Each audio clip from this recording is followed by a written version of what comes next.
আজকে দেখেন একটা বক্তব্য দেখে অবাক হয়ে গেলাম।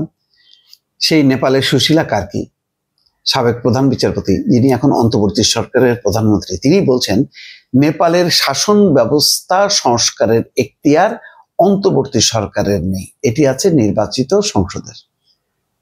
বিএনপি দেখেন একই ভাষায় কথা বলছে।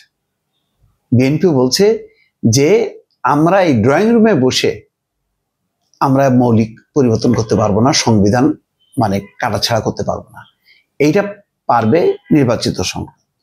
সুশীলা কার্কি দেখেন, তার সততা, তার অভিজ্ঞতা নিয়ে কোনো প্রশ্ন আছে, কিন্তু উনি জানেন যে আমাকে কতটুকু আমি যাইতে পারবো, কতটুকু যাইতে পারবো না, অন্তর্বর্তী সরকারের সীমাবদ্ধতা কতটুকু পর্যন্ত।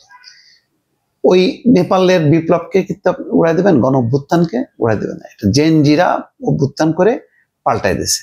কিন্তু তাদের মধ্যে কিছু পার্থক্য আছে। ওই জেনজিরা এসে বলেন আমাদের পাওয়ার শেয়ার দিতে হবে, ক্যাবিনেট শেয়ার আমাদেরকে করতে দিতে হবে, এটা দাবি করেন। এটা বলছে আমাদের পড়ালেখার কাজ পড়ালেখায় যাব। এখন সুশীলা কার্কি দেখেন, এখানে তো সবকিছু উল্টাই দিতে পারতো না, বলছে যে আমাকে সেই ক্ষমতা দেয়নি। আমি একটা ইন্টারিম অন্তর্বর্তী অবস্থা, একটা দুর্যোগকালীন অবস্থায় আমি আসছি, যে সরকার অভ্যুত্থানের মধ্য দিয়ে পালায় গেছে, পতন ঘটছে, আমি একটা নির্বাচন দিয়ে দেব, রাজনৈতিক দলগুলো পার্টিসিপেট করবে, সেখানে তারা শাসন ব্যবস্থার পরিবর্তন করবে। এখন তাদের পিআর সিস্টেম, তারা যদি মনে করে এই পিআর সিস্টেমে 17 বছরে 13 বার মানে প্রধানমন্ত্রী হয়েছে, বারবার পরিবর্তন হয়েছে, পরিবর্তন করে তারা অন্য সিস্টেমে যাবে। কিন্তু যাই হবে না কেন, কোনো ড্রয়িং রুমের মধ্যে না, মানে কোনো ড্রয়িং রুমের আলোচনার ভিত্তিতে হবে না, সেটা নির্বাচনের মধ্য দিয়ে হবে, নির্বাচিত সংসদই সেটা করবে। সেই কথাটাই বলছেন। সেই কথার আমি সুরটা অনেকটা বাংলাদেশের এই যে পিআর সিস্টেম করো, এইটা করো, সেটা করো, নানান রকম যে মানে চলতেছে না, তার বিপরীতে বিএনপির যে কথাগুলো, তার সাথে আমি দেখছি সুশীলা কার্কি মিলে যাচ্ছে। নেপালের প্রধানমন্ত্রী সুশীলা কার্কি স্পষ্ট জানিয়েছেন দেশের শাসন ব্যবস্থা পরিবর্তন করার কোনো আইনি এখতিয়ার তার বর্তমান সরকারের নেই। তিনি জোর দিয়ে বলেছেন সংবিধানে প্রয়োজনীয় যে কোনো সংশোধন কেবল নতুন সংসদই করতে পারে।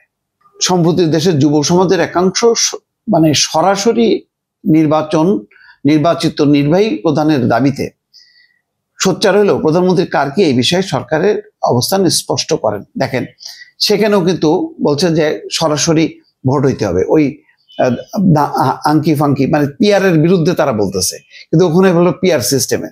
বলছেন যে শাসন ব্যবস্থা সংশোধন করতে হলে নেপালের সংবিধান সংশোধন করতে হবে, যার জন্য ফেডারেল পার্লামেন্টে 2/3 সংখ্যাগরিষ্ঠতা প্রয়োজন।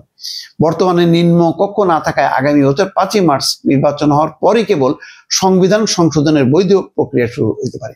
ওখানে আবার উল্টো হাওয়া, যে ওই সরাসরি আসন ভিত্তিক নির্বাচন করতে হবে। তো বলছে এটা আমরা পারবো না, এইটা ওই বর্তমান পদ্ধতিতে নির্বাচন হবে, হওয়ার পর ওই নিম্নকক্ষে এটা পরিবর্তন করতে হবে। দেখেন, সুশীলা কার্কি যেটা বুঝতেছে, আমাদের এখানে অনেকেই সেটা বুঝতেছে না, পার্থক্য এখানেই।